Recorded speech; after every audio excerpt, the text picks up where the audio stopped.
நிறைந்த கடவுளே, தாயும் தந்தையுமானவரே, இந்த இனிமையான காலை பொழுதுக்காய் நன்றி செலுத்துகிறோம். இந்த தூய நாளின் வழிபாட்டிலே எங்களுடைய திருச்சபையின் சிறுவர் சிறப்பு ஞாயிறாக கொண்டாடவும், சிறு பிள்ளைகளை நாங்கள் திருச்சபையிலே வளர்த்தெடுக்கும் பொறுப்பை பெற்றுக்கொள்ளவும் இந்த சிறப்பு வழிபாட்டை நாங்கள் ஒழுங்கு செய்திருக்கிற நன்மைகளுக்காய் நன்றி செலுத்துகிறோம். இந்த நாளின் திருமறை சிந்தைகள் வழியாக நீர் எங்களோடு பேசும், எங்கள் பிள்ளைகளை வளர்த்தெடுக்கிற பொறுப்பிலே திருச்சபையாகிய எங்களுக்கும் பெற்றோராகிய எங்களுக்கும் உரிய பொறுப்புகளை, சமத்துவமான சிந்தைகளை எங்கள் உள்ளத்திலே நீர் ஊற்றெடுக்க செய்ய வேண்டுமாய் எங்கள் ஆண்டவரும் மீட்பருமாகிய இயேசு கிறிஸ்துவின் வழியாய் வேண்டிக் கொள்கிறோம். தாயும் தந்தையுமாகிய அன்பின் நல்ல கடவுளே, ஆமென். கிறிஸ்துவுக்குள் அன்பான உறவுகளே, அருமை திருச்சபையாரே, மிகச்சிறப்பாக அன்பான ஞாயிறு பள்ளி பிள்ளைகளே, உங்கள் அனைவரையும் ஆண்டவர் இயேசு கிறிஸ்துவின் திருப்பெயரிலே வாழ்த்துகிறேன். வாழ்த்து சொல்லாமா? எனக்கு வாழ்த்து சொல்றேன். Right, very good. இந்த நாளிலே அருமையான பிள்ளைகளோடு இணைந்து பிள்ளைகளை வளர்த்தெடுப்பதில் பெற்றோராக திருச்சபையாக நமக்கு இருக்கிற பொறுப்புகளை உணர்ந்து இந்த திருச்சபையின் இன்றைய குழந்தைகளாக, நாளைய திருச்சபையின் தலைவர்களாக உருவெடுக்க போகிற இந்த பிள்ளைகளை பற்றிய கரிசனையிலே, பிள்ளைகளை வளர்த்தெடுப்பதில் இருக்க வேண்டிய சமத்துவமான பார்வையிலே நாம் தெளிவு பெற கடவுள் இந்த நாளிலே நமக்கு அருள் செய்வாராக. நாம் அனைவரும் அறிந்திருக்கிறோம், பிள்ளைகள் கடவுள் அருளுகின்ற செல்வம், மக்கட்பேறு அவர் அளிக்கும் பரிசு. இந்த கருவறை என்கிற அற்புதமான இந்த பெட்டகத்தில் பிள்ளைகளை கருதாங்குகின்ற அருளை கடவுள் வழங்காவிட்டால் அதை பெறுவதற்காக என்னுடைய பதவியை வைத்தோ, என்னுடைய அதிகாரத்தை வைத்தோ, என்னுடைய ஆள் பலத்தை வைத்தோ, என் சம்பாத்தியத்தை வைத்தோ, என் சொத்தை வைத்தோ நான் இந்த பிள்ளை செல்வத்தை பெற முடியாது. கடவுள் அருளினால் மட்டுமே பிள்ளைகள் எனக்கு பரிசாய் கிடைக்கும். இந்த 127ஆம் திருப்பாடலை எழுதும்போது ஏறக்குறைய 3500 ஆண்டுகளுக்கு முந்தைய சிந்தை. 3500 ஆண்டுகளுக்கு முந்தி பிள்ளைகள் ஒன்றும் பெற்றெடுப்பது அவ்வளவு கடினமாக இல்லை, ரொம்ப லகுவாக தான் பெற்றெடுத்தாங்க. நினைக்கிறதுக்கும் மேலே கடவுள் பிள்ளைகளை கொடுத்தார். கடந்த 100 ஆண்டுகளுக்கு முன்பு வரை ஒரு குடும்பத்தில் குறைந்தது 5 குழந்தையாவது இருக்கும். 10 குழந்தையிலிருந்து 15 வரைக்கும் கூட இருக்கும். ஒன்று கூட அறுவை சிகிச்சையில் பிறந்த குழந்தை இல்லை, சுகப்பிரசவத்தில் பிறந்த குழந்தைகள். அப்படி விளையாட்டாய் பெற்றெடுத்த நம் முன்னோர்களே பிள்ளைகள் கடவுள் அருளும் செல்வம் என்று சொன்னால், ஒரு குழந்தைக்கு ஒரு தவம் இருக்கிறோம். 2வது குழந்தையை பெத்தெடுக்கலாமா வேணாமான்னு டிஸ்கஸ் பண்ணுறோம். 3வது குழந்தை வேணே வேணாம் அப்படின்னு முடிவு பண்ணுறோம். இப்படிப்பட்ட கடுமையான உலகில் சூழலில் வாடுகின்ற நாம் இந்த விசுவாசத்தை இன்னும் கூடுதலாய் அறிக்கை செய்ய வேண்டும். ஆம், பிள்ளைகள் கடவுள் அருளுகின்ற செல்வம்தான். அதில் எந்த மாற்று கருத்தும் இல்லை. அதிலேயும் இளமையில் ஒருவருக்கு பிறக்கிற பிள்ளை வீரரின் கையில் இருக்கிற அம்புகளுக்கு ஒப்பானது. இந்த திருச்சபை இளமை பாங்கோடு இளமை மாறாமல் துடிப்போடு இருப்பது என்பது உண்மையானால், உங்கள் கையில் கொடுத்திருக்கிற இந்த பிள்ளைகள் ஒவ்வொரு சிறப்பான அம்புகள், கூர்மையான அம்புகள். ஒரு நல்ல வீரன் எந்த அம்பையும் தோற்கடிக்க செய்ய மாட்டான். சரியான இலக்கு நோக்கி அந்த அம்பை செலுத்தினால் அந்த அம்பும் வெற்றி பெறும், செலுத்துகின்ற வீரனும் வெற்றி பெறுவான்.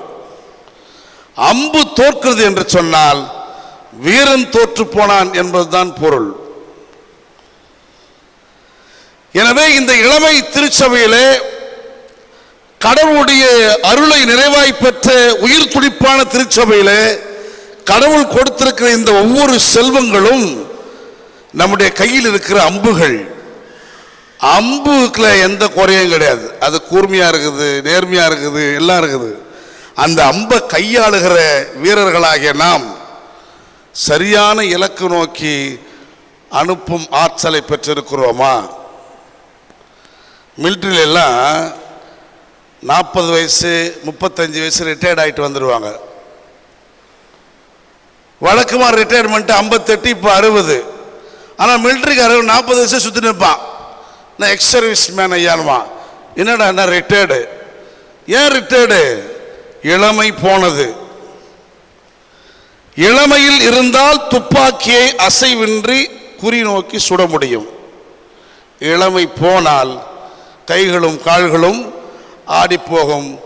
இராணுவத்தில் உன்னால் நிலைத்திருக்க முடியாது. இளமை இருக்கும் பொழுது கடவுள் உன்னை தன் இராணுவத்தில் பயன்படுத்துவார். இளமையை நீ இழந்து விட்டால் நீ நோயாளி ஆவாய். உன்னிடத்தில் கொடுக்கப்படும் அம்புகளும் நோயாளி ஆயிடும். எனவே திருச்சபை ஒவ்வொரு நாளும் இளமை மாறாமல் இருக்க வேண்டும், துடிப்போடு இருக்க வேண்டும். பிள்ளைகளை கையாளுவதிலே மிக மிக கவனமாக இருக்க வேண்டும். சரியான இலக்கு நோக்கி பிள்ளைகளை நடத்த வேண்டும். ஞான வரங்களால் பிள்ளைகளை நிரப்ப வேண்டும். பெற்றோர் தான் பிள்ளைகளுக்கு முதல் ஆசிரியர்கள். ஆசிரியர்கள் பிள்ளைகளுக்கு இரண்டாம் பெற்றோர்கள். குடும்பம் தான் பிள்ளைகளுக்கு முதல் பள்ளிக்கூடம். திருச்சபை பிள்ளைகளுக்கு இரண்டாம் குடும்பம். இப்படி இன்டர்லிங்கா இருந்தோம்னா நம்முடைய பிள்ளைகளில் ஒன்று கூட சோட போகாது. இந்த பிள்ளைகளால் இந்த ஆலயம் நிரம்பி வடியும். ஆலயத்துக்கு வெளியே நின்று வேடிக்கை பார்த்து நிற்காது. சொல்லாம ஆலயத்துக்குள்ளே இவ்வளவு இருக்கைகள் இருந்தாலும் ஆலயத்துக்கு வெளியே இருக்கிற பிள்ளைகளை குறித்து யோசியுங்கள். அப்படியெல்லாம் நம்முடைய வளர்ப்பு சரியில்லையா? கடவுளை பற்றிய அச்சம் அந்த அளவுக்கு குறைந்து போயிருக்கிறதா? குறைந்தபட்சம் இந்த குறிப்பிட்ட நேரத்தையாவது நாம் கடவுளுக்கு செலவழிக்க முடியாதா? எத்தனையோ பிள்ளைகள் ஆலயத்துக்கு வராமல் வெளியில் இருக்கிறார்களே, வீடுகளிலேயே பதுங்கி இருக்கிறார்களே. இங்க இருக்கிற 800 குடும்பத்தின் பிள்ளைகளும் இங்கே இருக்கிறார்களா? இதையெல்லாம் சிந்தித்து பார்த்தால் யாரை குறை சொல்வது? அம்புகளை குறை சொல்வதா? அல்லது நம்மையெல்லாம் வீரர் நம்பினுகிறார கடவுள், இல்லை இந்த வீரர்களை குறை சொல்வதா? அன்பு உறவுகளே, பிள்ளைகள் இடத்தில் வருவதற்கு இடம் கொடுங்கள். இறையரசு அவர்களை போன்றது. அவங்களுக்குள்ள இருக்கிற மகிழ்ச்சியும் ஒற்றுமையும் ஒருவருக்கு ஒருவர் பரிமாறிக்கொள்கிற அன்பும் மேலே உட்காந்துக்கிற வராது. நேற்று தான் கிளிக்குன்னு சண்டை போட்டுக்குவான், மறுநாளே தொட மேல தொட கால் போட்டு பேசி நிற்பான். பகைமையை நீட்டிக்கிறவர்கள் பெரியவர்கள், பகைமையை மறந்து போகிறவர்கள் சிறியவர்கள். பொறாமை கொள்ளுகிறவர்கள் பெரியவர்கள், அதை ஒரு விஷமரம் போல பெருகச் செய்கிறவர்கள் பெரியவர்கள். பொறாமையே இல்லாதவர்கள் சிறியவர்கள். இந்த சிறியவரை போல் ஒருவர் மாறவில்லை என்றால் இந்த பெரியவர்கள் இறையரசில் நுழைய முடியாது. அதனால்தான் இயேசு சிறு பிள்ளையை கொண்டு வந்து நிறுத்தி, இந்த சிறு பிள்ளையை போல ஒருவர் மாறவில்லை என்றால் இறையரசில் நுழைய முடியாது என்கிற உறுதியை சொல்லுகிறார். சிறு பிள்ளைகளின் உளவியலை நாம் பெற்றுக்கொள்வோம். இந்த பிள்ளைகளை வளர்த்திருப்பதில் இந்த நாளுக்குரிய திருமறை பாடங்கள் சார்ந்து நமக்கு இருக்கிற பொறுப்பையும் நமக்கு தேவைப்படுகிற சமத்துவமான சிந்தையையும் கடவுள் நமக்கு அருள நாம் ஆண்டவரிடத்தில் வேண்டிக் கொள்வோம். இந்த நாளின் தலைப்பு பெண் குழந்தைகளின் மதிப்பை உறுதி செய்தல். Affirming of the dignity of girl child. Affirm the dignity of girl child. நாம பொதுவாகவே உலகத்தில் இருக்கிற போங்கு, அவன் இந்துவனாக இருக்கட்டும், கிறிஸ்துவனாக இருக்கட்டும், முஸ்லீம்னாக இருக்கட்டும், யாருன்னு இருக்கட்டும், ஆண் பிள்ளைகள் என்றால் மகிழ்ச்சி, பெண் பிள்ளைகள் என்றால் அப்படின்றது. பிரசவம் நடக்கும் பொழுது ஒரு தாய் இன்னொரு தாயை பார்த்து கேட்பாள், என்னம்மா பிரசவம் முடிஞ்சிச்சா? முடிஞ்சிச்சுன்னு அந்த அம்மா, என்ன பிளஸ்ஸா மைனஸா? மைனஸ் தாண்டி. ஓ, இப்போவும் அதே தான், உச்சி கொட்டுறது. ஆண் பிள்ளை பிறந்தால் மகிழ்ந்து கொண்டாடுவது, பெண் பிள்ளை பிறந்தால் இகழ்ச்சியாக பார்ப்பது.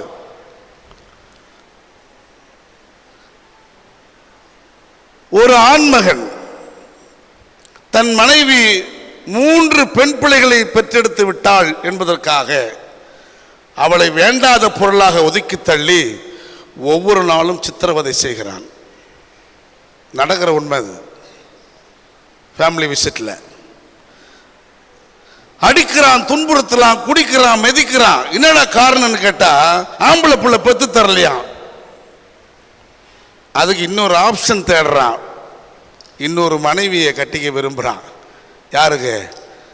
ஆம்பளை பிள்ளை பிறக்கிறதுக்காக. இப்படிப்பட்ட முட்டா பீசுகள் இங்கேயும் அமர்ந்திருப்போம் என்றால் அது பரிதாபத்துக்குரிய நிலை.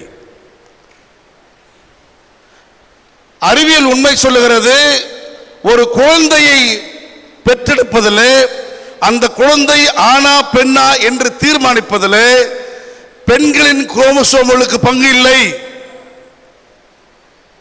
அவங்களுக்கு தெரிஞ்சதெல்லாம் அந்த கருப்பையில் வந்து தாங்குற குழந்தைய பத்திரமா வளர்த்து, உயிரை கொடுத்து, ரத்தத்தை கொடுத்து, இல்லை அதுக்கு உருவத்தை கொடுத்து பத்திரமா உலகத்துக்கு அனுப்பு தான் தெரியும்.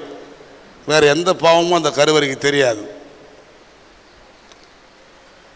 எக்ஸ் குரோமோசோம் 2X, அது யாரு? 2X chromosome யாருதுமா? Very good. பிள்ளைங்க படிக்கிறாங்க இல்லையா, சொல்றாங்க பாரு. பெண்கள் ஃபிமேல் XX, மேலுக்கு XY. இந்த ஒரு எக்ஸும் அந்த ஒரு ஒய்யும் சேர்ந்தா ஆண், இந்த ஒரு எக்ஸும் அந்த ஒரு எக்ஸும் சேர்ந்தா பெண். அப்படியானால் பிள்ளைகளை ஆண்பாலாக பெண்பாலாக பெற்றெடுப்பதில் முக்கிய பங்கு அல்லது முதன்மை பங்கு அல்லது முக்கிய பொறுப்பு யாருன்னா இந்த ஆம்பளை தான். அவன் என்ன பண்ணுவா? பொம்பளை பிள்ளையா பெத்த, 3 பிள்ளைய பெத்தா, நீ 30 பொண்டாட்டி கட்டினாலும் அதுதான் பிறக்கும். அல்லையே சொல்லாம உங்ககிட்ட மேட்ரு கிடையாது, இன்னும் அவங்கள போய் பிரச்சனை பண்ணுகிற. இப்படிப்பட்ட முட்டாள்கள் நிறைந்த உலகம் தான் இன்றைய உலகம். எனவே அன்புக்குரிய உறவுகளை, இந்த பெண் பிள்ளைகளை பார்க்கிற பார்வையிலிருந்து, அவர்களை ஏளனமாய் நினைக்கிற பார்வையிலிருந்து, அவர்களை மிகப்பெரிய பாரமாய் நினைக்கிற பார்வையிலிருந்து நாம் விடுபட வேண்டும், விடுதலையாக வேண்டும். நம்முடைய உள்ளத்திலே ஒரு அற்புதம் நிகழ வேண்டும். அந்த அற்புதம் பெண் பிள்ளைகளை பற்றிய தவறான புரிதல், அழுக்கு வெளியேற வேண்டும். இதற்கு இந்த சமூகம் தான் காரணம். ஏன் பொம்பளை பிள்ளைங்கன்னா அச்சப்படுறோம்? அது செலவு. ஆம்பளை பிள்ளை ஏன் சந்தோஷப்படுறோம்? அது வரவு. இந்த கான்செப்ட் இந்த உலகத்துக்கு கொடுத்த பிசாசு யாரோ அது ரொம்ப ஆபத்தானவன் இல்ல. ஆண் மகனுக்கு மருமக வருவா, வரதட்சணை கொண்டு வருவா, வரவு. பெண் மகள் அப்புறம் இருந்தா நாம செலவு பண்ணணும், செலவு. வரதட்சணை என்கிற ஒரு கொடுமைதான் பெண் பிள்ளைகளை இரண்டாம் நிலையாக பார்ப்பதற்கான அடிப்படை காரணம். வரதட்சணையே வாங்காம திருமணம் பண்ணுவேன் அப்படின்னு எவன் சொல்றானோ அவன் சுத்தமான ஆம்பளை சொல்லாம.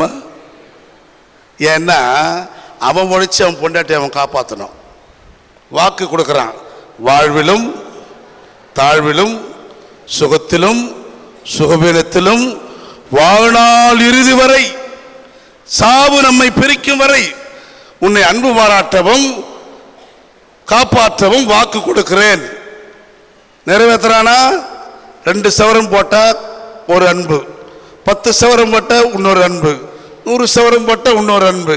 இப்படி சவரத்தின் அடிப்படையில் அன்பு செலுத்துற இந்த நபர் எப்படி ஒரு மனைவி மீது 100 விழுக்காடு அன்பு செலுத்த முடியும்? மனைவியும் அதனால்தான் உடைமைகளில் ஒன்றாக பார்க்கிறான். ஒரு ஆண் என்கிற பிண்டத்துக்கு ஒரு பெண் என்கிற மனைவி அவன் தேவைக்கு பயன்படுத்தப்படுகின்ற ஒரு பொருள், அவ்வளவுதான், கமாடிட்டி. அந்த பொருளுக்கு உணர்வு, அந்த பொருளுக்கு உயிர், அந்த பொருளுக்கு எண்ணங்கள் எல்லாம் இருப்பதை இந்த பொருள் மறந்து போகுது. இதுவும் பொருள் தான், இது தெரியல. டிசைடிங் ஃபேக்டர் 190 விழுக்காடு எல்லா குடும்பங்களிலேயும் ஆண்கள் தான். பெண்களுக்கு தனிப்பட்ட முறையில் முடிவெடுக்கும் அதிகாரம் கிடையாது. அதிகாரத்தால் தன் மனைவியை கட்டுப்படுத்த வேண்டும் என்று விரும்புகிறவன் நான். அதே அதிகாரத்தை மனைவி ஒரு கணவன் மீது செலுத்த முடியுமா? முடியாது. அதுக்கு என்ன சொல்லுவான்னா, நான் அன்புக்கு மட்டும்தான் கட்டுப்பட்டுவான். நீ மனைவியிடம் அன்பை எதிர்பார்த்தால் உன் மனைவிக்கு நீ என்னத்தை கொடுக்கிறாய்? நீ அன்பு தானே கொடுக்கணும். 2 பேருக்குள்ள இந்த இன்டர்சேஞ்ச் இருந்துச்சுன்னா அந்த திருமணம், அந்த வாழ்க்கை மகிழ்ச்சியான வாழ்க்கை அல்லவா? எனவே பெண் பிள்ளைகளை இரண்டாம் நிலையாக பார்ப்பதும் பாரமாக பார்ப்பதும் இந்த சமூகம் விதித்திருக்கிற கொடுமைகளின் அடையாளம். உள்ளபடி திருமறை ஆதாரப்படி சொல்லணும்னா, ஈசாக்கு பெண் கொள்ள போகிற ரெபேக்காவை அந்த பணியாளன் கண்டுவிட்ட பிறகு அந்த பெண்ணுக்காக இந்த பணியாளன் அந்த குடும்பத்தில் இருக்கிற பிள்ளைகளுக்கு அல்லது ஆண்களுக்கும் பெண்களுக்கும் எல்லா நகையும் கொடுத்து உன் பொண்ணை கூடியான்றான். அல்ல சொல்லாம நாம் அப்படியே உள்டாவாயிட்டோம்.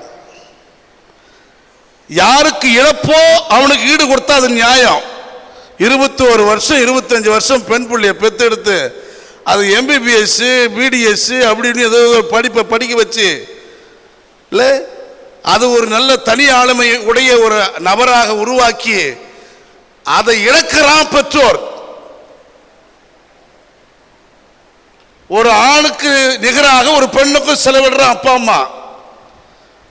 லாஸ் யாருக்கு? இந்த பெண்ணை இழக்கிற பெற்றோருக்கு. அதுக்கு பதிலா ஈசாக்கை பெண் கொண்ட இந்த நபர் ரெபேக்காவுக்கும் ரெபேக்கா வீட்டாருக்கும் பொண்ணும் பொருளையும் கொடுத்தார, அதுபோல இழப்பீடு கொடுத்துட்டு வாங்கிட்டு வரானா ஒருத்தவங்களை கல்யாணம் பண்ணிக்க மாட்டான்.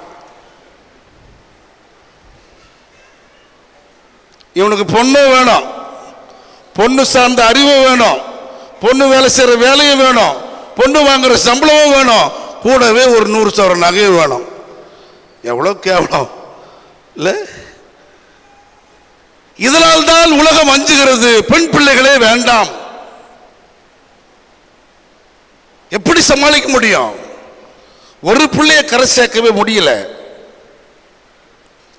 ஏழைபாளையங்களுக்கு 2 பிள்ளை பிறந்துட்டா, பெண் பிள்ளை 3 பிள்ளை பிறந்துட்டா, 4 பிள்ளை பிறந்துட்டா, அந்த கொடுமையை தாங்கவே முடியல.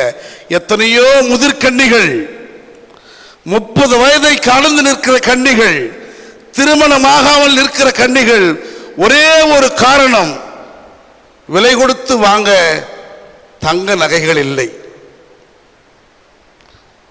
மாட்டை தான் விலை கொடுத்து வாங்குவோம் சந்தையில் போய். இப்போ மாப்பிள்ளைகளை விலை கொடுத்து வாங்க வேண்டிய தேவை ஏற்பட்டு போச்சு. மாப்பிள்ளைகள் விளைபொருளாக மாறிவிட்டார்கள். பெண்கள் எல்லையாவது இழந்தாவது அந்த மாப்பிள்ளையை வாங்கணும். அவரு தான் இப்படி உள்ளபடி கமாடிட்டி சொல்லணும். டேய், நான் உன்னை விலை கொடுத்து வாங்கிறேன்டா, உட்கார், எழுந்துக்கணும். பாவம், நம்ம பிள்ளைங்க இதெல்லாம் கிடையாது இல்லை, கொடுமையிலும் கொடுமை. ஸோ இந்த அடிப்படை தான் இந்த உலகத்தில் எந்த சமயத்தை சார்ந்தவனாக இருந்தாலும் ஒரு பெண்ணை பெற்றெடுப்பதில் அச்சப்படுகிறான். இது நீங்க வேண்டும். இது ஒரு மிகப்பெரிய நோய். அதனால்தான் பெண்ணை என்ன பண்றான், பலவீனமான பாண்டமாக காட்ட விரும்புகிறான், அறிவற்றவர்களாக காட்ட விரும்புகிறான், அடக்கி ஆள விரும்புகிறான். அதற்கு அவனுக்கு இருக்கிற ஒரே ஒரு ஆயுதம் தெரியுமா, பெண்களுக்கான கருவறையும் அந்த கருவறையிலிருந்து வெளியேறுகின்ற கடிவும் தான். அதை தீட்டு என்று கற்பிக்கிறான். அதனாலேயே நீ இங்கே வரக்கூடாதுன்றான், நீ அங்கே போகக்கூடாதுன்றான். இல்லை, ஒரு சாமி கோயிலில்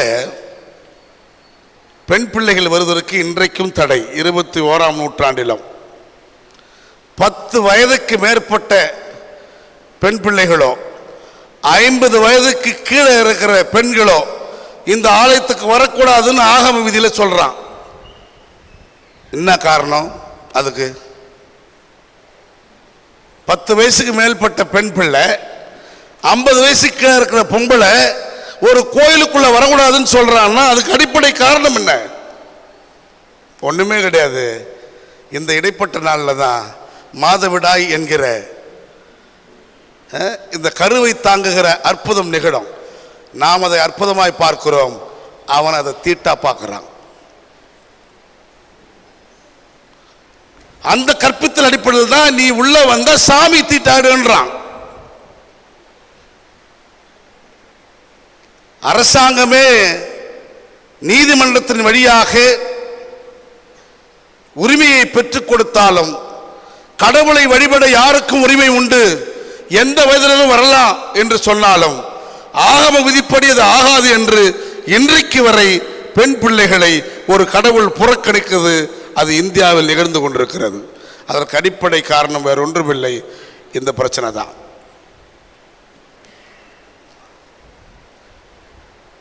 பெண் பிள்ளைகள் எவ்வளவு அற்புதமானவர்கள், அவருடைய மதிப்பு எவ்வளவு, அவங்களை எப்படி நம்ம மதிக்கணும் என்பதை புரிந்தால்தான் அவர்களை எவ்வாறு மதிக்க வேண்டும் என்று நமக்கு தெரியும். யார் அவர்கள்? பெண்மை என்கிற இந்த ஃபெமினிசம், ஃபெமினைன் என்கிற இந்த பெண்மை என்பது இறைமையின் மறு உருவம். டிவைன், ஃபெமினைன், இந்த ரெண்டுமே ஒன்னோடு ஒன்று தொடர்புடையது. இந்த உலகத்தை கடவுள் படைத்தார் என்று நம்புவது உண்மையானால் என்னை படைத்தவர் என் தாய் என்று நான் நம்ப வேண்டும். எனவே ஒவ்வொரு பெண்ணும் கடவுளுடைய இணை படைப்பாளர்கள், கோ கிரியேட்டர்ஸ். இந்த உலகத்தை கடவுள் படைக்க விரும்பும் பொழுது இந்த உலகம் ஒழுங்கின்மையும் வெறுமையுமாய் இருந்தது. இந்த உலகம் முழுவதும் இருள் சூழ்ந்திருந்தது. பூமியோ தரையோ காணப்படாமல் எல்லாம் தண்ணீரால் நிரப்பப்பட்டிருந்தது. இந்த நீர்த்திரளின் மேலே கடவுளின் ஆவி அசைந்தாடியது. அல்லே சொல்லமா? இந்த அசைந்தாடுதல் என்கிற சொல் ப்ரூடிங் ஓவர் என்பது பொருள். ப்ரூடிங் ஓவர் என்ன அர்த்தம் தெரியுமா? அடைகாத்தல் என்பது பொருள். கடவுள் இந்த உலகத்தின் மீது அமர்ந்து இந்த உலகை அடைகாத்து அந்த அடைகாத்தலால் உயிர்களை தோன்றச் செய்தார். உடைச்சி முட்டையாக்குற அல்லது உடைச்சி ஆம்லெட் போடுற ஒரு முட்டை ஒரு குறிப்பிட்ட காலம் வரைக்கும் ஒரு தாய்ப்பறவின் சூட்டில் அமர்ந்தால் அந்த முட்டையிலிருந்து இன்னொரு உயிர் பிறக்கிறது. எப்படி? யாராவது போய் அங்கே இதெல்லாம் செஞ்சு வச்சாங்களா? யாராவது அச்சு எடுத்து வாத்து வச்சாங்களா? இது அம்மாம் சோப்பு, இது லக்ஸ் சோப்புன்ற மாதிரி ஏதாவது அச்சிட்டாங்களா? இது கடவுள் கொடுத்த இயற்கையான ஆற்றல். இந்த ஆற்றல் ஒவ்வொரு தாய்க்கும் கொடுக்கப்பட்டிருக்கிறது. உயிரணுவை நீ ஸ்டெத்தஸ்கோப்ல பார்த்தனா அது வெறும் நீர்மம், கூழ்மம், அவ்வளவுதான். அது ஆணின் வித்தாக இருந்தாலும் சரி, பெண்ணின் கருமுட்டையாக இருந்தாலும் சரி, அது வெறும் நீர்மம். இந்த வெறும் நீர்மத்தை உள்வாங்கி அதற்கு உடலையும் உருவையும் கொடுத்து, இருதயத்திலிருந்து தொடங்கி எல்லா உள்ளுறுப்புகளையும் கொடுத்து, கண்ணு காது மூக்கு கொடுத்து ஒரு அழகான உருவத்தை பெற்றெடுத்து வெளியில் தள்ளுகிறது அந்த கருவறை. அதைவிட புனிதமான ஒன்று இந்த உலகத்தில் ஒன்றுமே இல்லை. அந்த கருவறையை தாங்கி நிற்கிற ஒவ்வொரு தாயும் கடவுளுக்கு சமமானவர். அதனால்தான் அவர் கோ கிரியேட்டர். இப்படி இறைமையை வடிவமான இந்த பெண்களை இந்த சமூகம் வணங்க வேண்டும். உள்ளபடி நீ வணங்க தேவையில்லை, குறைஞ்சபட்சம் மதி, ரெஸ்பெக்ட், டோன்ட் பவ். இல்லை, நீ அப்படியே வணங்கி சாமியா கும்பிட வேண்டிய அவசியம் இல்லை. ஆனா மதிப்பு கூட. மதிக்கிறியா? உன் மனைவியை நீ மதிக்கிறியா? உன் திருச்சபையில் இருக்கிற பெண்களை மதிக்கிறியா? உன் குடும்பத்தில் இருக்கிற பெண் பிள்ளைகளை மதிக்கிறியா? அவர்களுக்கான உணர்வுகளுக்கு மதிப்பு கொடுக்கிறியா? நத்திங். வணங்க வேண்டியவர்களை மதிக்க கூட தெரிந்து கொள்ளாத இந்த ஆணாதிக்கம் தொடர்ந்து நிலைத்திருப்பதால் இது திருச்சபைக்கு மட்டுமல்ல, இந்த உலகம் அனைத்திற்கும் மிகப்பெரிய சாபக்கேடு. இந்த உளவியல் நோயிலிருந்து ஒருவன் விடுபட வேண்டும். சில பிசாசுங்க இருக்குது, பைபிள் பிசாசுங்க. பைபிளையே கையில் வச்சுக்கின்னு ஆண் பெண் பேதம் பேசினப்பான். ஆண் தான் முதலில் படைக்கப்பட்டவன், பெண் இரண்டாவது படைக்கப்பட்டவள். ஆண் தான் யாருடைய சாயலாம்? கடவுளுடைய சாயலாம். அப்ப பெண்ணு தெரியல, சரியா படிக்கல. தொடக்க நூல் 1ஆம் பிரிவு 26, 27 அந்த வாக்கியங்கள் அடிப்படையில் கடவுள் தம்முடைய உருவிலும் தம்முடைய சாயலும் மனிதரை படைப்போம் என்று தீர்மானிக்கிறார். மனிதர் அப்படின்னா ஆண் பெண் என்கிற 2 பேரும் சேர்ந்து தான். இவன் மட்டும்தான் மனுஷன், இது மனுஷன் இல்லைன்னு அர்த்தம் கிடையாது. அர்த்த வசனமே சொல்லுது, அவர்களை ஆணும் பெண்ணுமாக படைத்தார். அவர்களை ஆணும் பெண்ணுமாக படைத்தார். இந்த ஆண் பெண் படைப்பு இந்த உலகத்தின் முட்டாள்களுக்கு ரெண்டா தெரியுது இல்ல? இந்த ரெண்டா தெரியுது எவ்வளவு அற்புதமான இணக்கமுடையது, எவ்வளவு அற்புதமான பிணைப்புடையது, எவ்வளவு அற்புதமான ஒற்றுமை உடையது என்பதை காட்டுவதற்காக விளக்கம்தான் 2nd சாப்டர் 18 24 வரைக்கும் வர சாப்டர். அந்த விளக்கத்தில் ரொம்ப தெளிவா இது ஒரு பான சோத்துக்கு ஒரு சோறு பதம் என்பது போல ஒட்டுமொத்த படைப்புகளும் ஒட்டுமொத்த ஆண் பெண்களும் எவ்வாறு படைக்கப்பட்டன என்பதற்கான இணக்கத்தை சொல்ல ஆண் பெண் படைப்பை பற்றி அந்த வரலாறு சொல்லுது. ஒரு ஆண் தனிமையா இருப்பது நல்லதல்ல. எனவே ஒரு துணையை உருவாக்குவோம் என்று கடவுள் தீர்மானிக்கிறார். அவருக்கு ஏற்ற துணையை உருவாக்குவோம் என்று தீர்மானிக்கிறார். அந்த ஏற்ற துணை என்பதில் பயன்படுத்துகிற எபிரேய சொல் ஏட்சேர். ஏட்சேர். இந்த ஏட்சேர் அப்படின்னா என்ன பொருள்னா, எங்கெல்லாம் ஏட்சேர் ஏட்சேர் ஏட்சேர் வருதோ அது எல்லாமே கடவுளின் துணை, கடவுள் உதவி, கடவுளின் துணைன்னு வரும். அசாரியா ஏசார், கடவுள் உதவியா இருக்கிறார். எபினேசர், கடவுள் உதவியா இருக்கிறார். எலியேசர், கடவுள் துணையாளர். அப்போலாம் ஏசர் ஏசர் ஏசர் என்கிற இந்த எபிரேய பதத்துக்கு கடவுளின் துணை என்று பொருள். இப்பொழுது சொல்லுங்கள், ஆதாம் தனிமையாக இருப்பது நல்லதல்ல, அவனுக்கு ஏற்ற துணையாக ஏவாளை உருவாக்குவோம் என்று கடவுள் படைத்திருக்கிறார் என்றால் இந்த ஏவாள் ஆதாமுக்கு வேறு யாரும் இல்லை, கடவுளின் துணை. அல்லே சொல்லாம, கடவுள் எனக்கு துணையா இருந்தால் நான் எவ்வளவு கம்ஃபர்ட்டா ஃபீல் பண்ணுவனோ, என்னுடைய இக்கட்டு சூழல்ல, என்னுடைய வேதனை சூழல்ல, என் கண்ணீர் சூழல்ல, எனக்கு யாருமே இல்லை என்று நினைக்கிற சூழல்ல எனக்கு கடவுள் இருக்கிறார் அப்படின்னு நம்பினா எந்த அளவுக்கு எனக்கு கம்ஃபர்ட்டோ, அந்த நம்பிக்கையின் பிரதிநிதி தான் சதையும் பண்டமுமாக உன் அருகில் இருக்கிற மனைவி. இதுதான் பைபிள் சொல்லுது. திருமறை ஆதாரப்படி சொல்லணும்னா, கண்ணால் காணுகின்ற கடவுள், கண் கண்ட தெய்வம் யார் என்றால் ஒவ்வொரு ஆணுக்கும் மனைவிதான். மனைவியை விட ஒரு கம்ஃபர்ட் ஜோன் நீ எங்கேயுமே தேட முடியாது, அம்மா கிட்ட விட தேட முடியாது. எல்லாவற்றுக்கும் எல்லாமாய், ஒரு நண்பராய், ஒரு தோழியாய், ஒரு அம்மாவாய், ஒரு தாசியாய், உன்னை எல்லா வடிவத்திலும் உனக்கு கம்ஃபர்ட் கொடுக்கிற ஒரே ஒரு உயிர் இந்த உலகத்தில் மனைவிதான்.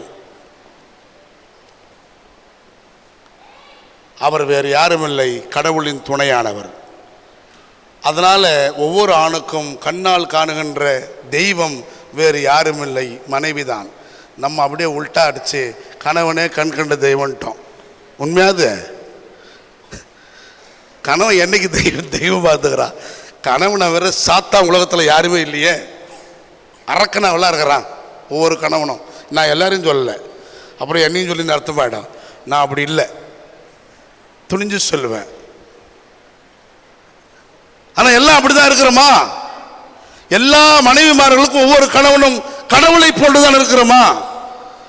ஆனால் ஒரு உண்மையை சொல்லுகிறேன், எல்லா கணவன்களுக்கும் ஒரு மனைவி கடவுளை போலத்தான் இருக்கிறார். கஷ்டப்பட்டாலும் நஷ்டப்பட்டாலும் வேதனைப்பட்டாலும் பிள்ளைங்களுக்காக இதுக்காக அதுக்காக குடும்பத்துக்காக வாழ்ந்து முடிக்கிறாள் உன் கூட. அதை விட ஒரு தியாகம் வேற என்ன இருக்குது?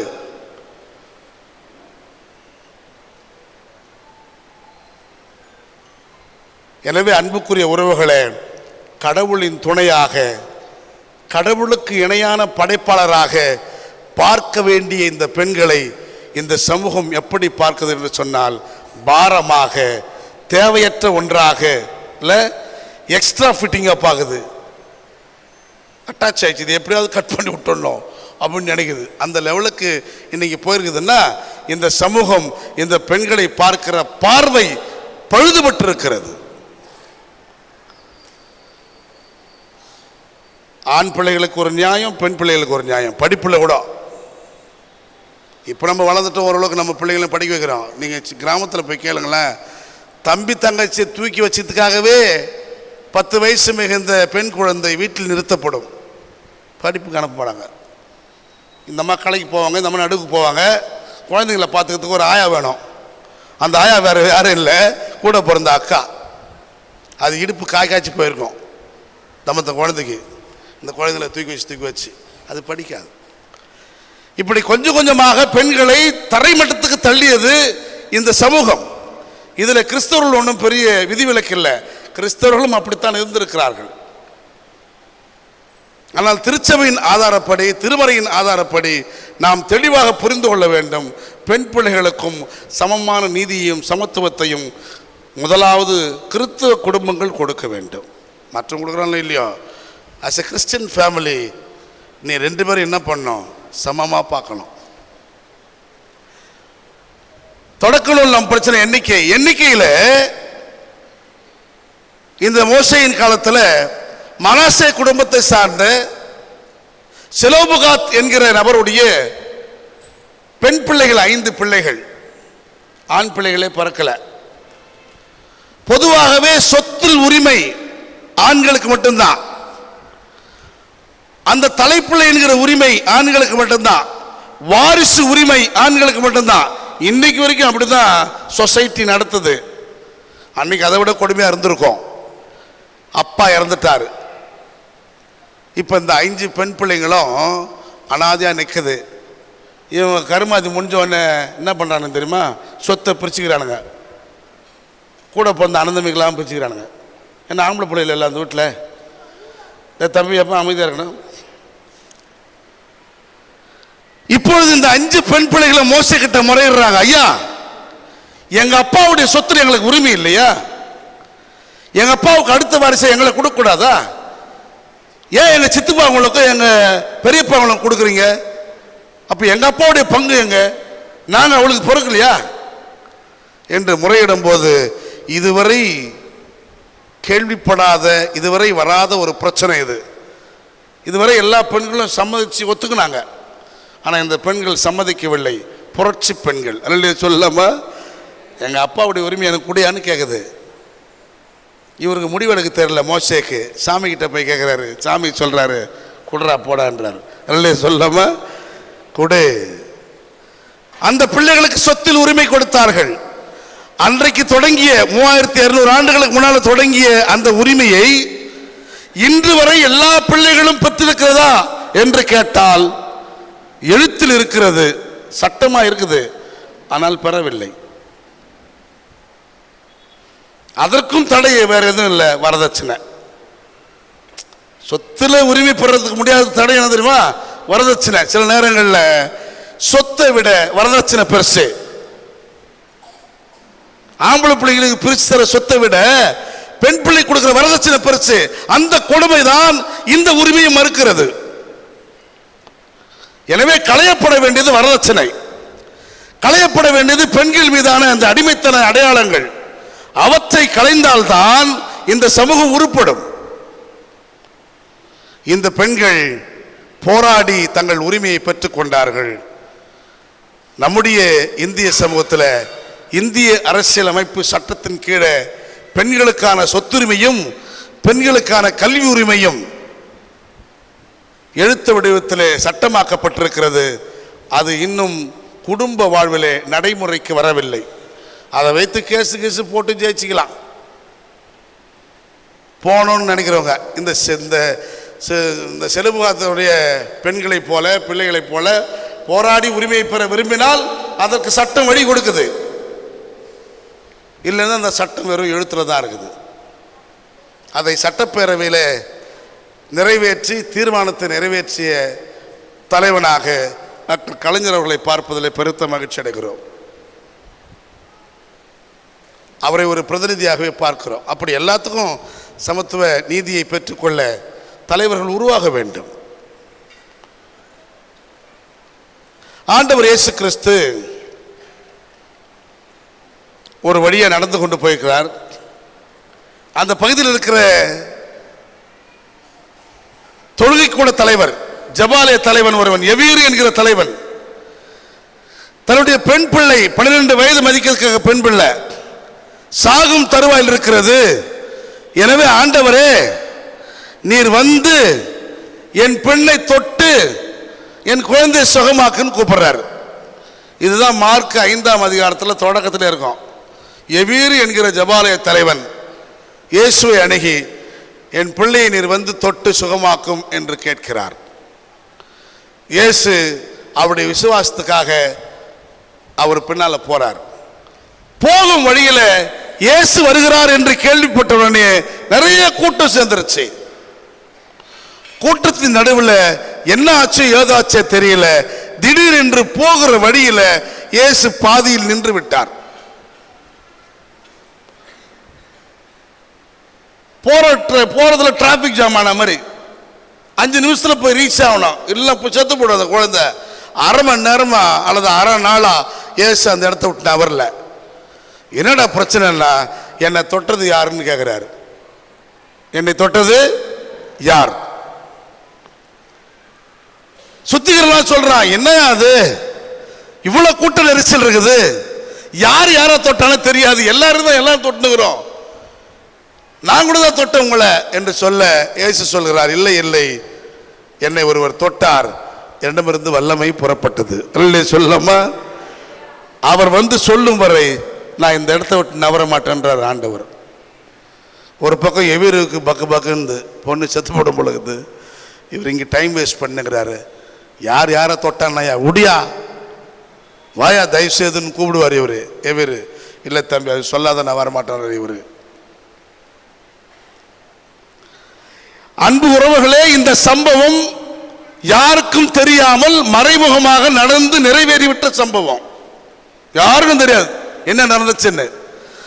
இப்படி மறைமுகமாக நடந்த ரகசியமான சம்பவத்தை இயேசு வேண்டும் என்று அம்பலப்படுத்துகிறார், பப்ளிக் பண்றார். என்ன தொட்டது யாருன்னு கேட்கிறார். சீக்கிரமா அந்த அம்மா நான் தான் தொட்டேன்னு சொல்ல முடியாது. ஏன் தெரியுமா? விடுதலை, அதாவது லேவியர் சட்டம் சொல்லுது, இப்படி உதிர போகக்கூடிய பெண்கள் பப்ளிக் பிளேஸ்க்கு வரக்கூடாது. உதிர போகக்கூடிய பெண்கள் ஆலயத்துக்கு வரக்கூடாது. உதிர போகக்கூடிய பெண்கள் மேடைகளை அலங்கரிக்க கூடாது. அதனால தான் பாருங்க, கோயிலுக்கு அவ்வளவு தடை போடுறான் ஒருத்தன். 10 வயசு மேல இருக்கிற பெண் பிள்ளைகளோ 50 வயசு கீழே இருக்கிற பெண்களோ வரக்கூடாதுன்னு சட்டம் போடுறான், ஆகம விதின்னு. இன்னைக்கு வரைக்கும் அந்த சட்டம் கேரளாவில் வாழ்ந்துனுக்குது. வாழ்ந்துதா இல்லையா? போக முடியாது. ஏன்னா என் புள்ள போனா அந்த சாமி தீட்டாயிடுமா, அவ்வளோ பவர்லெஸ் அந்த சாமி இல்லை. ஆனால் என் ஆண்டவர் சொல்றாரு, என்னை ஒருவர் தொட்ட என்னிடமிருந்து வல்லமை புறப்பட்டது. நல்ல கவனிங்களா, என்னை தொடு நான் வல்லமை கொடுக்கிறேன்ற ஒரு சாமியா, என்னை தொட்டானா நான் வீக் ஆயிடுவேன்ற ஒரு சாமியா? சொல்லுவாங்க. கான்செப்டை புரிஞ்சுங்களா? என்னை தொட்டா நான் வீக் ஆயிடுவேன், தீட்டாயிடுவேன் அப்படின்னு சொல்றது சாமியா? என்ன நீ தொடு, என்னிடமிருந்து பவர் புறப்பட்டு உன்னை சரியாக்குன்னு சொல்றது சாமியா? என் ஆண்டவர் தொட அனுமதித்தார். அந்த அம்மா தொட்டாங்க, சுகமாயிடுச்சு, நடந்து முடிஞ்சிருச்சு. என்ன பண்ணியிருக்கணும் ஆண்டவர்? இதை ரகசியமாக வச்சுக்கணும்னு நினச்சிருந்தா, பார்த்துட்டு தொட்டியாமா, ரைட், வெரி குட், நல்லா இருப்போம் அப்படின்னு யாருக்கும் தெரியாத அனுப்பிச்சிட்டு இருந்தா ஓகே. ஆனால் அதை ஏசு யாருக்கும் தெரியாத அனுப்பல, நின்ட்டார். தொட்டது யாருன்னு சொல்லு. இப்படி உதிரப்போக்கூடிய பெண்கள் பப்ளிக் வந்தாலோ, பப்ளிக் இருக்கிற மற்றவங்களை தொட்டாலோ அந்த பெண்கள் கல்லெறிந்து கொல்லப்பட வேண்டும், சட்டம் சொல்லுது. சாவடிச்சிருவானுங்க. இப்படி உதிரப்போக்கூடிய பெண்ணு இந்த தம்பியை தொட்டுட்டா தெரியாம, இந்த தம்பி தீட்டாயிட்டாரு. இவர் போயிடுச்சு தொட்டுட்டு. இந்த தம்பி அவர் தொட்டாருன்னா அவர் தீட்டாயிடுவார். கரண்ட்டோட பாஸ், அவ்வளோ வேகமாக பாஸ் ஆகும் கனெக்ஷனு. இந்த பொருளை தொட்டா இந்த பொருள் தீட்டு, இந்த பொருளை அவர் தொட்டா அவர் தீட்டு. அதனால தான் தனி டம்ளரு, தனி தட்டு, செருப்பு, முறம், உலகத்தடி இதெல்லாம் பெண்களுக்கு பக்கத்தில் வச்சிருப்பாங்க. வீட்டுக்கு தூரமாக அதுக்கு பேர். அதுக்கு பேர் என்ன பேரா? வீட்டுக்கு தூரமா. என் ஆண்டவர் அதை வீட்டுக்கு அருகில் என்று சொல்லுகிறார். சொல்லலாமா? அதை தூரம்னு சொல்லல, அது எவ்வளவு அற்புதமானது என்று வெளிப்படுத்துறாரு. ஒருவர் தொட்டால் தீட்டாயிடுவோன்ற கான்செப்ட் நோய், அது தீண்டாமை நோய், அன்டச்சபிலிட்டி அப்படின்னு தீண்டாமை நோய். இந்த நோய் பெரிய வியாதி. உடம்புல ஏற்படுற வியாதி சுகமாயிடும், மூளையில் ஏற்படுற வியாதி சுகமே ஆகாது. அது உளவியல் நோய், அது ஆபத்தானது. எனவே ஆண்டவர் இயேசு கிறிஸ்து இங்கே ஒரு அற்புதம் நிகழ்த்துகிறார். அது என்ன அற்புதம் தெரியுமா? 12 வருஷமா பெரும்பாலுள்ள பெண்ணுக்கு உதிரப்போக்கு நின்று போனதில்லை. அதுக்கு வேற வழி கூட இருக்குது. மருத்துவங்களில் உடல் நோயை சரி பண்ண முடியும். எந்த மருத்துவத்தாலும் சரி பண்ண முடியாத ஒரு நோய் உள்ளத்தில் இருக்கிற நோய், உளவியல் நோய். நான் ஆண் அப்படின்ற திமிரு சரி பண்ண முடியாது. நான் பெரிய ஜாதி அப்படின்ற திமிரு சரி பண்ண முடியாது. பிறரை ஏளனமா பார்க்கிற பார்வை சரி பண்ண முடியாது. அதுக்கு மருந்தே கிடையாது. திருடனாய் பார்த்து திருந்தாவிட்டால் திருட்டை கூட ஒழிக்க முடியாது. திருட்டியே ஒழிக்க முடியாதுன்னா சாதியை ஒழிக்க முடியுமா? இந்த சாக்கடை புத்தியை ஒழிக்க முடியுமா? இந்த ஆதிக்க மனப்பான்மை ஒழிக்க முடியுமா? இயேசு ஒழிக்க வேண்டும் என்று விரும்புகிறார். அல்ல சொல்லாமா? எனவேதான் என்னை தொட்டது யார் என்று சொல்ல, ஒருவேளை 1 மணி நேரம் இருக்கலாம், 2 மணி நேரம் இருக்கலாம், 3 மணி நேரம் இருக்கலாம், அரை நாளாக இருக்கலாம். இந்த அம்மா வரவே இல்லை, இயேசு சொல்லாமல் நகரலை. ஒரு பக்கம் எவிருக்கு தேவையில்லாத டைம் வேஸ்ட் பண்ணுறது, என் குழந்தை சாக போகுது, வாயா வாயான்னு கூப்பிட்டுங்கிறாரு. இப்போ என்ன நடக்குது தெரியுமா? இந்த 12 ஆண்டுகள் பெரும்பாலான ஒரு பெண் உள்ளத்தில் நினைத்திருப்பாள், 12 வயசு குழந்தை சாக போகுது, என் உயிருக்கு நான் ஆசைப்பட்டு ஒரு குழந்தை உயிரை போகடிக்க விரும்பலை. என்னை கல்லெறிந்து கொன்றாலும் இந்த சமூகம் பரவாயில்லை, நான் உண்மையை ஒத்துக்கொள்வேன் என்று சொல்லி இயேசுவுக்கு முன்னால் வந்து, ஆண்டவரே நான் தான் உன்னை தொட்டேன் என்று சொல்லுகிறார். கேள்விக்கான விடை கிடைச்சிருச்சா? என்னை யார் தொட்டதுன்னு கேட்டாரு, பதில் கிடைச்சிருச்சு இல்ல? அதோட சைலண்ட் போக வேண்டியது தானே. தொட்டுதான் தெரிஞ்சு போச்சு எல்லாருக்கும். இப்ப இயேசு கேட்கிறார், ஏன் தொட்டாய் சொல்லுன்றார். அப்படி கேட்காம அந்த அம்மா வாயிலிருந்து எதுக்காக தொட்டுன்ற சம்பவம் வந்திருக்காது வெளியே. அல்லே சொல்லலாமா? இப்ப இந்த அம்மா அதை சொல்ல முடியுமா பப்ளிக்ல? தயங்கி தயங்கி சொல்லுது, ஐயா எனக்கு 12 ஆண்டுகளாக உதிரப்போக்கு ஆண்டவரே, என் குடும்பம் என்னை உதாசீனப்படுத்தி விட்டது, என் குடும்பம் என்னை புறக்கணித்து விட்டது, என் உறவுகள் என்னை உதறி தள்ளி விட்டார்கள், நான் ஏறக்குறைய அனாதையாகி மாறிவிட்டேன், சாவுதான் எனக்கு கடைசி ஆயுதம், எல்லாத்தையும் நான் இழந்துட்டேன், சாக போறேன், சாகிறதுக்கு முன்னால ஒரே ஒரு அற்ப நம்பிக்கை, என் ஆண்டவர் இயேசுவின் ஆடையின் ஓரத்தை தொட்டால் ஒருவேளை நான் நலமடைய மாட்டேனா என்கிற நம்பிக்கையிலே ஆண்டவரே உன்னை தொட்டேன், நலமடைந்தேன் என்கிறார். அல்லே சொல்லலாமா? ஒரு பக்கம் இந்த அற்புதம் நிகழ்ந்து விட்டது, இன்னொரு பக்கம் எல்லாம் நெளியறான் பாம்பு போல. ஏன் அப்படின்னா, இந்த பொண்ணு இயேசுவை தொடுறதுக்கு முன்னால எத்தனை பேரை தொட்டாலோ தொட்டவெல்லாம் தீட்டு, ஐயோ ஐயோ புழுவான் எழுறான். இப்ப இயேசுவும் தீட்டாயிட்டாரு. யார் பார்வையில? சோக்கால்டு அவாள் பார்வையில, சனாதன புத்தி பார்வையில இயேசுவும் தீட்டாகி விட்டார். திருமறையில் இருக்கிற அந்த லேவியர் சட்டம் சொல்லுது, அப்படி தீட்டான ஒருவர் மாலை 6 மணி வரைக்கும் எந்த சோப்பு போட்டு குளிச்சாலும் அவர் தீட்டு விலகாது. எத்தனை முறை குளிச்சாலும் அந்த சாயந்தரம் 6 வரைக்கும் எங்கேயும் அவர் போகக்கூடாது, எந்த பப்ளிக் பிளேஸ் தொடக்கூடாது, எந்த பொருளையும் தொடக்கூடாது, புனிதமான செயலை செய்யக்கூடாது. இதுதான் தடை, சட்ட விதி சொல்லுது. இப்ப இயேசு தீட்டாயிட்டாரு. இவ்வளவு நேரம் ஆண்டவரே என் வீட்டுக்கு வா, என் பொண்ணை காப்பாத்து, என் வீட்டுக்கு வா, என் பொண்ணை காப்பாத்து என்று கூப்பிட்ட இந்த ஜபாலிய தலைவன் இப்ப என்ன தெரியுமா சொல்றான்? ஐயா வேணாயா, வரவானா, என் பொண்ணு செத்து போச்சுன்றான். என் பொண்ணு செத்து போச்சு. அன்பர்களே, இறந்த உடலை கூட என் ஆண்டவரால் எழுப்ப முடியும். அதற்கு சாட்சி லாசரு. அது இந்த ஜபாலியன் தலை அறியாமல் இல்லை, அறிந்தவன் தான். அவனுக்கு பிரச்சனை, இயேசு வரக்கூடாது. ஏன் வரக்கூடாதுன்னா தீட்டாயிட்டார். ஒரு இடத்துல இயேசு இடத்துல ஒரு அம்மா வந்து, ஐயா ஆண்டவரே என் வீட்டுக்கு வா, என் பிள்ளைய காப்பாத்து, என் பிள்ளை நோய்வாய்ப்பட்டு பேய் பிடிச்சிருக்குது அப்படின்னு கெஞ்சுறாங்க. இயேசு சுலபத்தில் போவே இல்லை. அந்த அம்மா கூப்பிட்டு போவே இல்லை வச்சுக்க, கூப்பிடுறாங்க அந்த அம்மா கெஞ்சு கெஞ்சு. அந்த அம்மாவுடைய விசுவாசத்தை பரிசோதிச்சு சொல்றாரு, நீ போமா, உன் விசுவாசம் ரொம்ப பெருசு, நீ என்ன நினைக்கிறியோ அது நடக்கும்ன்றாரு. இருந்த இடத்திலேயே ஒரு தனிநபருடைய விசுவாசத்தை பொறுத்து அற்புதம் நிகழும் என்று சொல்லுகின்ற ஆற்றல் இயேசுவுக்கு உண்டு. இதை எவர்கிட்ட இயேசு செய்யல. அல்லே சொல்லாமா? எவர்கிட்ட இயேசு செய்யல. இந்த அம்மா போது குழந்தை விளையாண்டுக்கு தெருவில் பக்கத்து வீட்டுக்கார்ட்ட கேட்குது, ஏங்க என்னங்க எப்படிங்க குழந்தை ஜுரமா இருந்துச்சு, படுத்து படிக்க இருந்துச்சு, எழுந்து விளையாண்டுக்குதுன்னா, நீ போன ஒரு அரை மணி நேரத்தில் எழுந்துக்கிச்சு 3 மணிக்குறாங்க. அந்த 3 மணி தான் என் ஆண்டவர் இயேசு உரைத்த வாக்கு. நீ என்ன சொல்றியோ நினைக்கிறியோ அது நடக்கும் போமான்னு. இயேசு கொடுத்த வாக்கின் நேரமும் குழந்தை எழுந்து கொண்ட நேரமும் ஒன்னா இருந்துச்சு. கடவுள் ஆண்டவர் இயேசு கிறிஸ்து ஒரு வார்த்தையால் ஒருவரை சுகப்படுத்த முடியும். செத்து போனாலும் உயிரோடு எழுப்ப முடியும். 100 தலைவன் வர்றான், ஆண்டவரே நான் தலைவன், நான் பெரிய ஐஏஎஸ் அதிகாரி, ஐபிஎஸ், நான் வாழலாம் வரத்துக்கு போகலாம் போறதுக்கு 1000 பேர் இருக்கிறான். அவ்வளவு பவர்ஃபுல்லா இருந்தாலும் என் ஆண்டவரின் பாதம் என் வீட்டில் படுவதற்கு நான் தகுதியற்றவன். நீ இங்கிருந்தே ஒரு வார்த்தை சொல்லும், என் மகன் பிழைத்துக் கொள்வான்றான். இயேசு இருந்த இடத்திலேயே ஒரு நோயை நீக்க முடியும். ஆனால் இது எதையும் இயேசு எவர்கிட்ட செய்யல. எவரு வானான்றான், எவரு தோளில் கையை போட்டு விசுவாசத்தை விட்டுறாது, எவரு நான் வரேன்றாரு. வானான்ற வீட்டுக்கு வம்பு பண்ணி போறாருங்க. அல்லே சொல்லாமா? ஏன்னா அவருக்கு தெரியும் இவன் ஏன் வானான்றான்னு.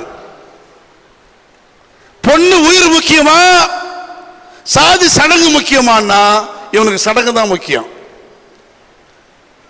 பொண்ணு உயிர் முக்கியமா உன் கௌரவம் முக்கியமானா இவனுக்கு கௌரவம் தான் முக்கியம். இப்படிப்பட்ட பிசாசு எவீர் போன்றவர்கள் இன்றைக்கு ஆணவ கொலைகள் சேரான் பத்தியா, அவெல்லாம் இந்த லிஸ்ட்ல சேர்க்கணும்.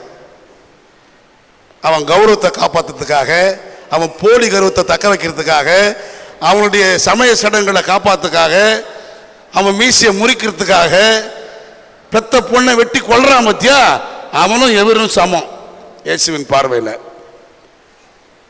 இப்போ இயேசு சொல்றாரு நான் வரம்பான்றாரு, இவன் வேணான்றான், வம்படியா உள்ள போறாரு.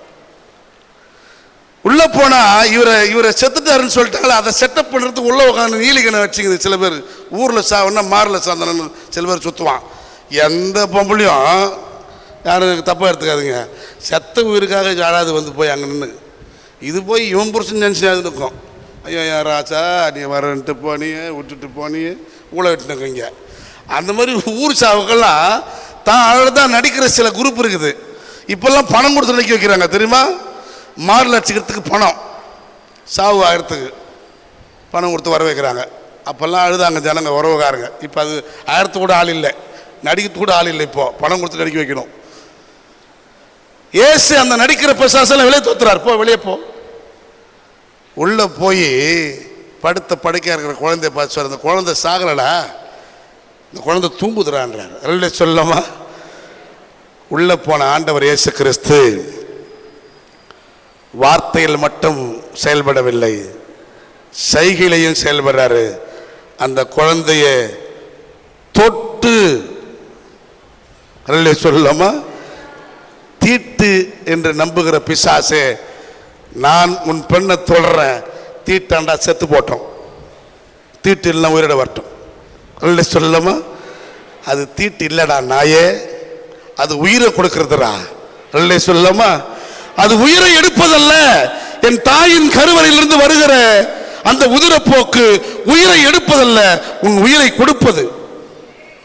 அது வரவில்லை என்றால் நீ பிறந்திருக்க மாட்டாய், நானும் பிறந்திருக்க மாட்டேன். ஒவ்வொரு உயிரின் தோற்றத்துக்கும் முறையான அந்த வழிபாடு நடக்கவில்லை என்றால் நீ பிறந்திருக்க முடியாது, நான் பிறந்திருக்க முடியாது. என் ஆண்டவர் இயேசு கிறிஸ்துவே அப்படித்தான் பிறந்தார், ஒரு தாயின் கருவறையில் தான் பிறந்தார். எனவே இங்கு ஆண்டவர் இயேசு கிறிஸ்து ஒன்றை தெளிவுபடுத்துகிறார். உள்ளத்தின் நோய்தான் முக்கியமாக நீங்க வேண்டும். உடலில் ஏற்படுகிற நோய் எப்படியாவது நீங்கும். அதை நீக்கிறதுக்கு மாற்று மருந்து உண்டு. கண்டுபிடிச்சி அதை முறையை எடுத்துக்கினா நீங்கும். சுகர் கூட நீங்கிடும், இல்லை எது வந்தாலும் நீங்கும். ஆனால் மனசில் ஒரு நோய் இது பத்தியா, அந்த நோய் நீங்கவே நீங்காது, சாகு வரைக்கும் நீங்காது. இங்கே அற்புதம் நிகழ்ந்தது என்றால் 12 ஆண்டுகால உதிரப்போக்கூடிய பெண்ணின் உடல் நலமானது என்பதல்ல, அதை தாண்டி 1000 ஆண்டுகளாக இந்த தீட்டு தூய்மை கொள்கை மீது ஏறி சவாரி செய்து பெண்களை கோயிலுக்குள் அனுமதிக்காமல், பெண்களை குடும்பத்தில் அனுமதிக்காமல், பெண்களை இரண்டாம் நிலையாக பார்க்கிற இந்த பார்வையற்ற முடவர்களுக்கு இயேசு சுகத்தை கொடுக்கிறார். உங்கள் பார்வையை மாற்றிக்கொள்ளுங்கள், இது சாவுக்கானதல்ல, வாழ்வுக்கானது. அல்லே சொல்லமா? அன்புக்குரிய உறவுகளை, இப்படி போற்ற வேண்டிய நம்முடைய உடன்பிறப்புகளாகிய நம் பெண் பிள்ளைகளை, நாம் பெற்றெடுத்த நம்முடைய பெண் பிள்ளைகளை, நமக்கு வாக்கப்பட்டு வருகிற நம் மனைவிமார்களை, நம்மை பெற்றெடுத்த அம்மாக்களை குறைந்தபட்சம் மதிக்கிறோமா? வணங்க தேவையில்லை, வணக்கத்துக்குரியவர்கள் தான். மதிக்கிறோமா? உணர்வுகளுக்கு முக்கியத்துவம் கொடுக்கிறோமா? சமத்துவமாய் பார்க்கிறோமா? ஆணும் பெண்ணும் சமம் என்று எண்ணுகிறோமா? திருமறை தெளிவாய் சொல்லுகிறது, ஒருவன் கிறிஸ்துவுக்குள் வந்துவிட்டால் there is no social discrimination. அவன் யூதன் என்றும் இல்லை, கிரேக்கன் என்றும் இல்லை, பாப்பான் என்றும் இல்லை, பள்ளன் என்றும் இல்லை, சக்கிலி என்றும் இல்லை, மன்னான் என்றும் இல்லை. அதான் அர்த்தம். அதுக்கு இங்க இருக்கிற எல்லா சோசியல் டிஸ்கிரிமினேஷனும் கிறிஸ்துவத்துக்கு வெளியே தான். ஒருவன் கிறிஸ்துவத்துக்குள்ளே வந்து விட்டால் அது இல்லை. அந்த உளவியல் நோய் மாறுமானால் நீ உண்மையான கிறிஸ்தவ. பணக்காரன் என்றோ ஏழை என்றோ இல்லை, அந்த பாகுபாடு இல்லை. இங்கே பெரும் பணக்காரர் முதலாளினோ தொழிலாளினோ ஆண்டானோ அடிமையினோ கிறிஸ்துவத்தில் இல்லை. there is no economical discrimination. இங்கே எல்லாம் சமம். 2 காசு போடுற விதவை கூட நாங்கள் பாராட்டுவோம். அல்லே சொல்லாமா, 20 லட்சம் கொடுக்குற உன்னை மட்டும் பாராட்ட மாட்டோம். கடவுள் பார்வையில் எல்லாம் ஒன்று தான். And finally there is no gender discrimination. Social discrimination கிடையாது, எக்கனாமிக்கல் டிஸ்கிரிமினேஷன் கிடையாது, ஜெண்டர் டிஸ்கிரிமினேஷனும் கிடையாது. இங்க ஆண் என்றும் பெண் என்றும் கூட இல்லை. இதைத்தான் நீ படிப்பது உண்மையானால் திருமறையில், இதைத்தான் நீ விசுவாசிப்பது உண்மையானால் உன் வீட்டில் இருக்கிற ஒவ்வொரு பெண்ணையும் மதிக்க கற்றுக்கொள். அவர்கள் அடுத்த உலகத்தை நகர்த்த ஆற்றலுடையவர்கள். பெண் பிள்ளைகளே உலகத்தில் பிறக்காமல் போனால், எல்லாம் விரும்பி ஆண்களே பிறந்தால் இந்த உலகம் அடுத்த ஆண்டுக்கு நகரமா? இல்லை, இந்த தலைமுறை எப்பொழுதே செத்து போகும். தலைமுறையாக நாம் வாழுகிறோம் என்றால் அதற்கு அடிப்படை பெண்மைதான்.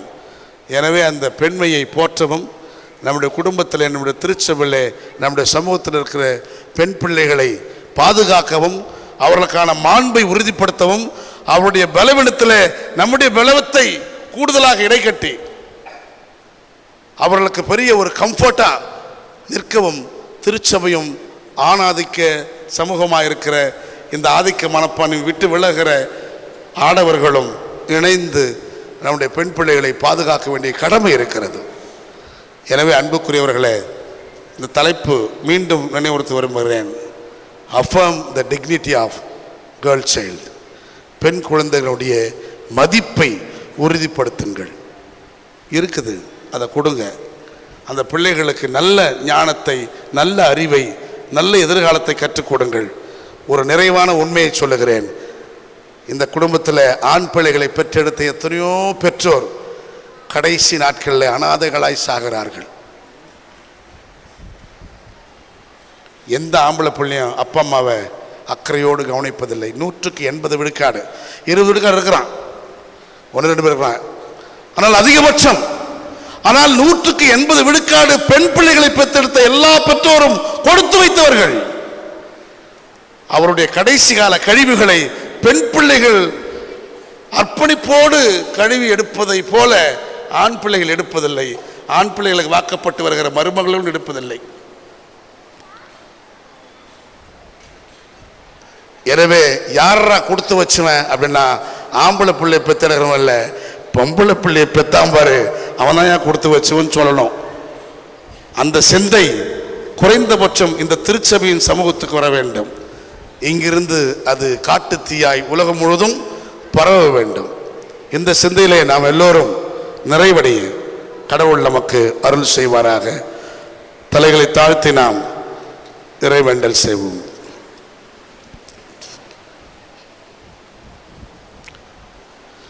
அருள் நிறைந்த கடவுளே, தாயும் தந்தையுமானவரே, இந்த நாளுக்காய் நன்றி செலுத்துகிறோம். எங்கள் திருச்சபையில், எங்கள் குடும்பங்களில், எங்கள் உடன்பிறப்பாக பிறக்கிற, எங்களுக்கு மனைவியாய் வாக்கப்படுகிற, எங்களை பெற்றெடுத்த எல்லா பெண் பிள்ளைகளையும் நாங்கள் நினைவு கூறுகிறோம்.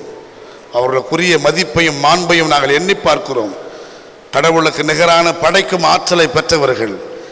இந்த உலகத்தையே நீர் அடைகாத்து ஆண்டவரே இந்த உலகத்தை படைத்தது போல எங்களை எல்லாம் அடைகாத்து இந்த உலகத்துக்கு அறிமுகப்படுத்துகிற கடவுள்களாக எங்கள் தாய்மார்களை நாங்கள் நினைத்து பார்க்கிறோம். அப்படிப்பட்ட பெண்களுக்கான மதிப்பை மாண்பை உறுதிப்படுத்துவதும் அவர்களை தக்க மரியாதையோடு நடத்துவதும் திருச்சபையின் தலையாய கடமை என்பதை உணர்கிறோம். கடவுள் தாமே இந்த திருவாக்குகளால் எங்களை ஆற்றல் படுத்தி வழிநடத்துவீராக. எங்கள் ஆண்டவரும் மீட்புறமாக்கிய இயேசு கிறிஸ்துவின் வழியாய் வேண்டிக் கொள்கிறோம். தாயும் தந்தையும் ஆகிய அன்பின் நல்ல கடவுளே, ஆமென்.